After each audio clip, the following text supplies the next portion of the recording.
Hello students, आज हम एक नया टॉपिक स्टार्ट करते हैं प्रकाशिकी। और इस पूरे चैप्टर में हम प्रकाश के सिद्धांतों के बारे में स्टडी करेंगे। ठीक है, तो प्रकाश के कुछ सिद्धांत हम डेली लाइफ में ऑब्जर्व भी करते हैं, जैसे समतल दर्पण में अपना प्रतिबिंब दिखाई देना। किसी वस्तु को पानी में रखते हैं तो वस्तु हमें थोड़ा सा ऊपर की ओर उठी हुई दिखाई देती है। बरसात के दिनों में इंद्रधनुष देखते हैं।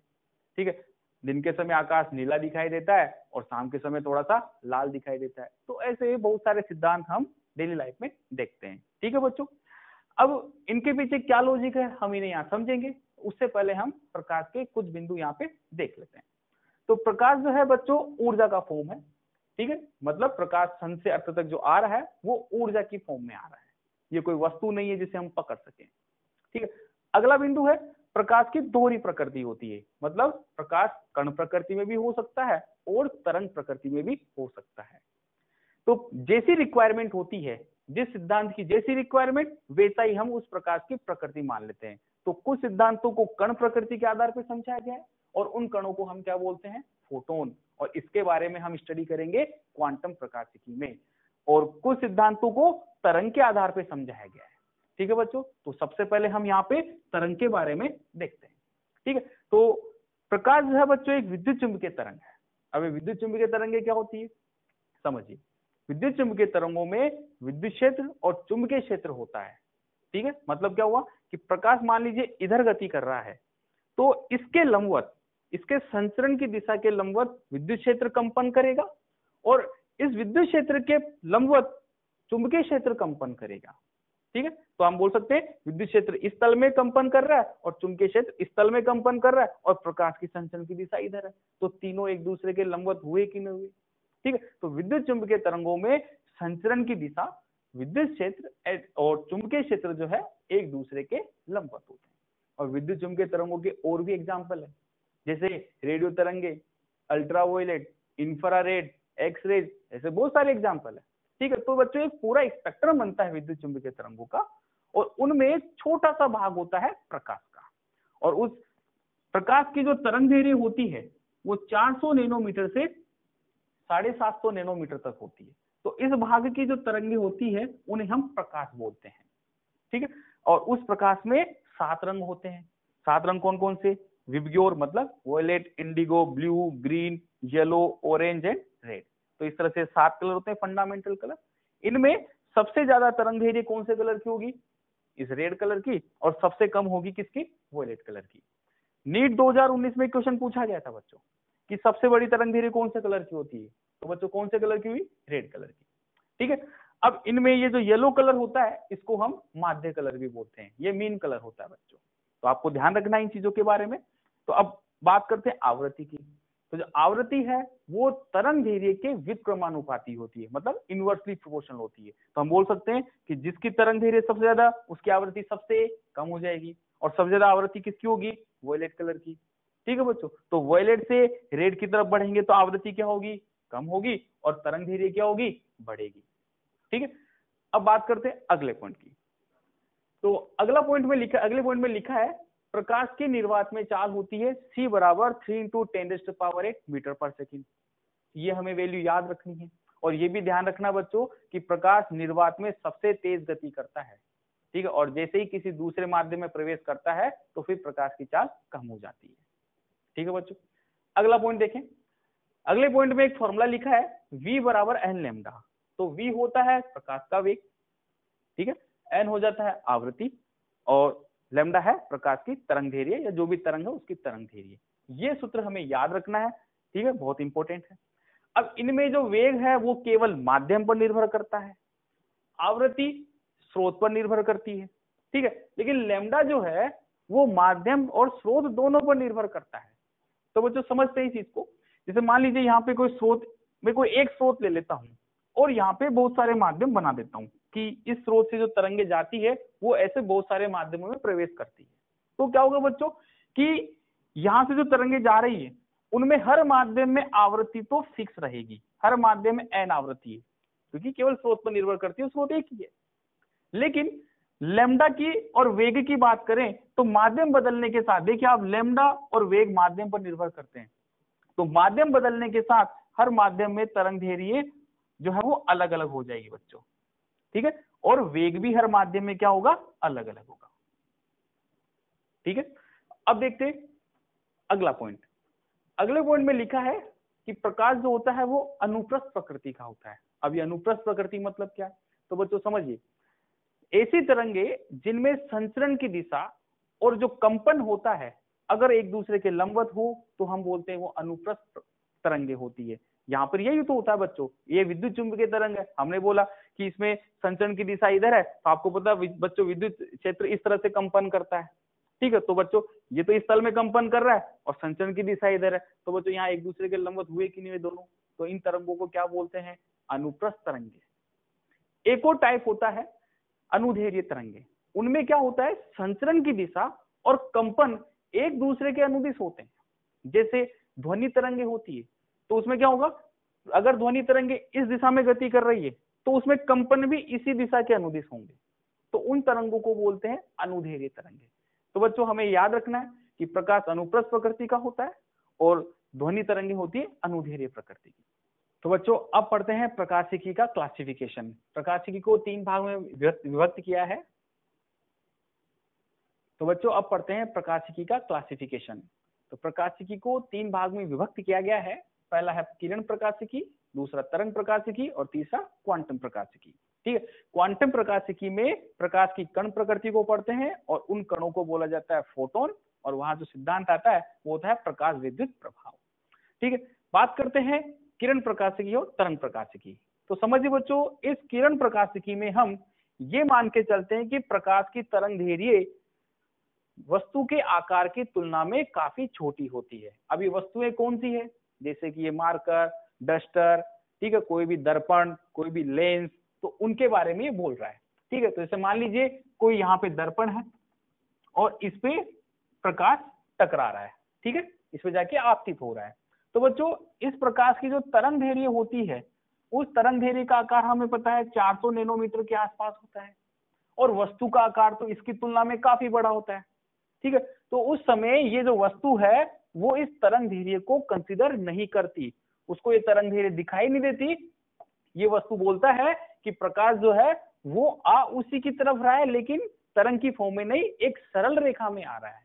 ठीक है, और इसी सरल रेखा को हम बोलते हैं किरण। ठीक है बच्चों, अब बात करते हैं तरंग प्रकाशिकी की। तो तरंग प्रकाशिकी में हम प्रकाश की तरंग प्रकृति को पढ़ते हैं, क्योंकि यहाँ पर क्या है, वस्तु का आकार और तरंगदैर्घ्य का आकार लगभग बराबर सा होता है। ठीक है, तो अगर वस्तु और तरंगदैर्घ्य अगर बराबर सी हो जाए तो उस समय उस वस्तु को इसका तरंग प्रकृति मानना पड़ता है। ठीक है, तो वहां पर हम जो सिद्धांत पढ़ेंगे तरंग प्रकृति, इसमें तरंग प्रकाशिकी में, वो होगा व्यतिकरण और विवर्तन। तो बच्चों यहाँ पर हम इसे एग्जाम्पल के थ्रू भी देखते हैं। आपने साबुन के बुलबुले देखे होंगे कि वो कलरफुल नजर आते हैं, तो उनमें क्या होगा समझिए, जैसे मान लीजिए ये सॉफ्ट बबल है साबुन का बुलबुला, इसमें क्या है कि इसकी जो परत होती है, साबुन के बुलबुलों की जो परत होती है, इसकी मोटाई ये काफी पतली होती है। जैसे समझिए कि इसकी मोटाई जो है वो तरंगदैर्घ्य के आकार में होती है, टी जो है वो वेवलेंथ के आकार में होता है, इसलिए यहाँ पर तरंग नेचर कंसीडर करना पड़ता है हमें प्रकाश का। तो बच्चों अब पढ़ते हैं किरण प्रकाशिकी। तो मैंने पहले बोला था बच्चों कि किरण प्रकाशिकी की वैधता कब होती है, जब तरंगदैर्घ्य का आकार वस्तु की तुलना में काफी छोटा हो। तो उस समय होगा क्या, जैसे मान लीजिए मैं बोलता हूं कि ये दर्पण है और इस पे एक प्रकाश इस पे आपतित होता है, तो प्रकाश की तरंगदैर्घ्य जो है वो काफी छोटी है, तो इस वस्तु को लगता है कि ये तरंगदैर्घ्य है ही नहीं, या इसके तुलना में नेग्लिजिबल, इसे नजर नहीं आती। तो अब ये दर्पण क्या बोलेगा कि प्रकाश जो है वो उसी की तरफ आ रहा है, लेकिन उसे जब ऑसिलेशन नजर नहीं आएंगे तो केवल उसे इसका पाथ नजर आएगा, उसका मार्ग नजर आएगा। ठीक है, तो उसे या इस दर्पण को ये जो प्रकाश है वो एक सरल रेखा में गति करते हुए ही नजर आता है, और इसी सरल रेखा को क्या बोलते हैं बच्चों, हम किरण बोलते हैं। क्या बोलते हैं इसे, किरण। और ऐसे बहुत सारी किरणें अगर मिल जाए तो हम बोलते हैं प्रकाश पुंज है ये। तो किरणों के समूह को हम बोलते हैं प्रकाश पुंज। ठीक है, अब तीन प्रकार के प्रकाश पुंज होते हैं, एक अपसारी, एक अभिसारी, एक समांतर। तो अब अपसारी प्रकाश पुंज में प्रकाश किरणें किसी एक बिंदु से निकलते हुए नजर आती है, और अभिसारी प्रकाश पुंज में प्रकाश किरणें एक बिंदु पे मिलते हुए नजर आती है। ठीक है बच्चों। अब देखिए अगला है समांतर प्रकाश पुंज। तो समांतर प्रकाश पुंज में प्रकाश किरणें जो है वो एक दूसरे के समांतर चलती है, यानी कि वो कभी भी एक बिंदु से ना तो निकलते हुए नजर आएगी ना किसी बिंदु पे मिलेगी। इन दोनों के बीच में, या ऐसे बोले कि दो लाइन के बीच में ये गैप हमेशा सेम ही रहता है। अब आगे बढ़ते हैं, प्रकाश यानी कि किरण प्रकाशिकी का एक फिनोमिना पढ़ते हैं, परावर्तन। तो बच्चों परावर्तन क्या होता है? कोई प्रकाश किरण किसी सतह पे टकराए और उसका कुछ भाग वापस उसी माध्यम में चला जाए, तो इस फिनोमिना को हम बोलते हैं परावर्तन। देखिए यहां पर क्या है, एक प्रकाश किरण जो है वो इस सतह पे टकरा रही है, तो जो प्रकाश किरण टकरा रही है उसे हम बोलते हैं आपतित किरण। जिस बिंदु पे वो स्ट्राइक कर रही है, जैसे इस बिंदु पे वो टकरा रही है, तो इसको बोलेंगे आपतन बिंदु। ठीक है, अब यहां से प्रकाश किरण वापस उसी माध्यम में चली गई, तो उस किरण को हम बोलते हैं परावर्तित किरण, और ये जो पूरा सिद्धांत है इसे हम बोलते हैं परावर्तन। तो देखिए बच्चों, इसमें जिस बिंदु पे प्रकाश आपतित हुआ है वहां पे हमें एक लंबवत लाइन बनानी है। इस दर्पण के या इस सतह के लंबवत लाइन जो हमने बनाई है इसको बोलते हैं अभिलंब। तो लंबवत लाइन का मतलब हो गया, इस सतह से ये जो डॉटेड लाइन दिख रही है आपको, ये 90 डिग्री फॉर्म कर रही है। ठीक है, तो ये 90 हो गया। ठीक है, अब देखिए बच्चों ध्यान देना, अभिलंब से ये जो आपतित किरण का कोण है इसे बोलते हैं आपतन कोण, इसे आई से रिप्रेजेंट करते हैं। और अभिलंब से परावर्तित किरण का जो ये कोण बन रहा है दोनों के मध्य, इसे आर से रिप्रेजेंट करते हैं और इसे बोलते हैं परावर्तन कोण। ठीक है बच्चों, साथ के साथ देखना ये दोनों कोण जो है वो हमेशा इक्वल होंगे। ये इस परावर्तन का एक नियम है कि पहला नियम है कि आपतन कोण और परावर्तन कोण हमेशा बराबर होते हैं। दूसरी चीज, आपतित किरण, अभिलंब और ये जो परावर्तित किरण है, तीनों लाइंस एक ही तल में होती है। देखिए आप, ये आपतित किरण, ये अभिलंब और ये तो परावर्तित किरण आप देख सकते हो इसी व्हाइट बोर्ड के प्लेन में है। ऐसा नहीं हो रहा कि आपतित किरण आया और परावर्तित होकर इधर चली गई एक प्रकाश किरण, ऐसे नहीं हो रहा है, ये तीनों एक ही तल में लाई कर रहे हैं। ठीक है बच्चों, अब देखिए यहां पे जो परावर्तित किरण की जो चाल, उसकी आवृत्ति और उसकी तरंग दैर्ध्य वो आपतित किरण के ही समान रहती है। आपको बोला था मैंने कि वेग, आवृत्ति और वेग और तरंग दैर्ध्य जो है माध्यम की प्रॉपर्टी है। तो अभी देखिए दोनों का माध्यम क्या है, समान। तो हम बोलेंगे कि इसका वेग और इसका वेग समान, इसकी तरंग दैर्ध्य इसकी तरंग दैर्ध्य समान, लेकिन आवृत्ति तो हमेशा ही समान रहती है, वो तो स्रोत पे निर्भर करती है। ठीक है, तो अभी तो इन दोनों का आवृत्ति भी क्या रहेगा, समान ही रहेगा। ठीक है बच्चों, तो ये तीनों चीजें परावर्तन में परावर्तित किरण और आपतित किरण की दोनों की समान रहती है। बात करते हैं आयाम और तीव्रता की। तो देखिए परावर्तित किरण की जो तीव्रता और आयाम होगा वो आपतित किरण की तुलना में कम होगा, क्योंकि कुछ तीव्रता या कुछ ऊर्जा वो सतह भी अवशोषित कर लेगी, इसलिए हम बोलते हैं इसकी तीव्रता आपतित किरण की कंपैरिजन में कम होती है। देखिए बच्चों, यहां पे आपको ये कोण दिख रहा होगा, इसको मैं बोलता हूं θ1। समझना बच्चों, ये जो कोण है वो है दर्पण और आपतित किरण के मध्य। ठीक है, तो ये कोण अगर मैं θ1 बोलता हूं तो आप बता सकते हो कि ये कोण अगर मैं θ2 बोलूं तो ये क्या, ये θ1 θ2 बराबर होंगे क्या? बिल्कुल होने चाहिए, जब ये दो बराबर है तो ये θ1 θ2 भी क्या हो गए, इक्वल हो गए। तो आपको ध्यान रखना है कि θ1 और θ2 भी इक्वल होते हैं। तो बच्चों कुछ क्वेश्चन है, इन्हें हम 1 बाय 1 सॉल्व करते हैं। तो पहला क्वेश्चन है बच्चों इसमें कि प्लेन मिरर पे एक प्रकाश किरण आपतित हो रही है, लेकिन वो दर्पण से 60 डिग्री कोण बना रही है। तो आपको पूछा है कि कोण आर यानी कि परावर्तन कोण कितना होगा। समझना बच्चों, हमें आर ज्ञात करना है। तो देखिए यहां से प्रकाश किरण परावर्तित होके जाएगा, तो वो कुछ इस तरह से परावर्तित होके गया, इस तरह से परावर्तित होके गया। अब देखिए बच्चों, ये 60 है तो आपको पता है कि ये कितना कोण हो जाएगा, 30, क्योंकि अभिलंब और सतह के मध्य 90 डिग्री होता है, तो ये हो गया 30 डिग्री। तो ये आर का मान ये भी कितना हो गया, 30 डिग्री। तो हमें यही कोण ज्ञात करना था, तो आर का मान कितना हो गया, 30 डिग्री। ये वाला कोण अगर पूछते तो हम कितना बोलते हैं, 60 डिग्री। कैसे, ये θ1 और θ2 ये भी 60 डिग्री हो जाता है यहाँ से, और ये आई का मान 30 आया तो आर का मान भी कितना हो गया, 30 हो गया। हमें आर पूछा है तो आंसर कितना आ जाएगा, 30 डिग्री। ठीक है बच्चों, अगला क्वेश्चन देखते हैं। इसमें बोला है एक दर्पण को हमने थोड़ा सा घुमा के रखा है। ठीक है, अब इसमें प्रकाश किरण आपतित हो रही है, जो दर्पण से बना रही है 50 डिग्री। आपको क्या पूछा है, समझिए, पूछा है परावर्तित किरण तथा दर्पण के मध्य कोण। यानी कि यहां से जब प्रकाश किरण परावर्तित होकर जाएगी तो वो दर्पण के साथ कितना कोण बनाएगी। तो आप सबसे पहले बेटा यहाँ पे बनाइए अभिलंब। तो देखिए अभिलंब बनाते हैं हम, तो अभिलंब जो है वो कुछ इस तरह से बन रहा होगा। देखिए बच्चों अभिलंब कुछ इस तरह से रहा होगा, तो हम बोल सकते हैं कि ये वाला कोण हो गया होगा हमारे लिए आपतन कोण। अब परावर्तित किरण जब लौट के जाएगा तो अभिलंब के दूसरी तरफ से मान लीजिए कुछ इस तरह से चला गया, तो हम बोलेंगे ये वाला कोण कितना हो गया, ये भी 40 डिग्री हो जाएगा। तो अब ये वाला कोण वापस कितना हो जाएगा, 50 डिग्री। आपको पता है अभिलंब और सतह के मध्य 90 डिग्री होता है।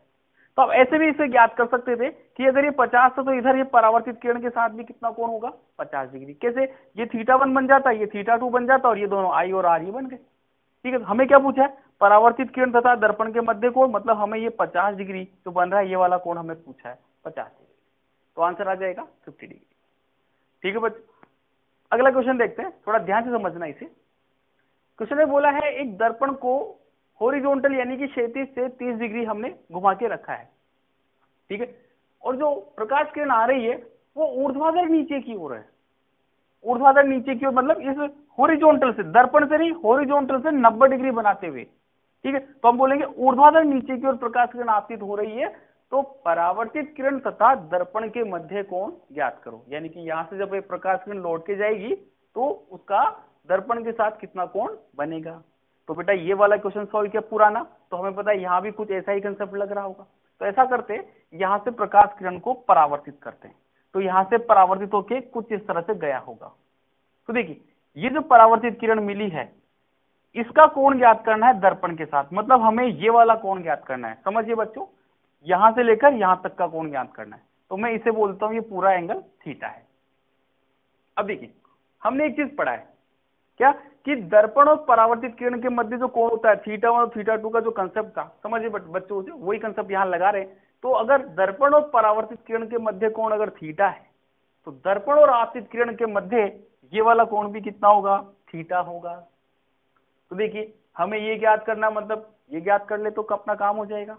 अब देखो इसे कैसे ज्ञात कर सकते हैं, आपको पता है ये क्षैतिज है, ये ऊर्ध्वाधर, कितना कोण हो गया 90, और ये 30 गया तो कितना बन गया 60, यानी कि ये कोण अगर 60 है तो फिर इसके इधर ये कोण भी कितना होगा 60 डिग्री, और यही तो ज्ञात करना था हमें।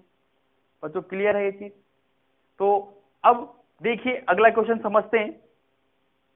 देखना बच्चों, इसमें बोला गया है दो दर्पण है, दोनों के मध्य 90 डिग्री है यहाँ पे, और पहले दर्पण पे 50 डिग्री पे एक प्रकाश किरण आपतित हो रही है। पूछा गया है कि जब प्रकाश किरण दर्पण M2 से परावर्तित होकर जाती है तो यहाँ पे ये कोण कितना बन रहा होगा, ये पूछा है हमें।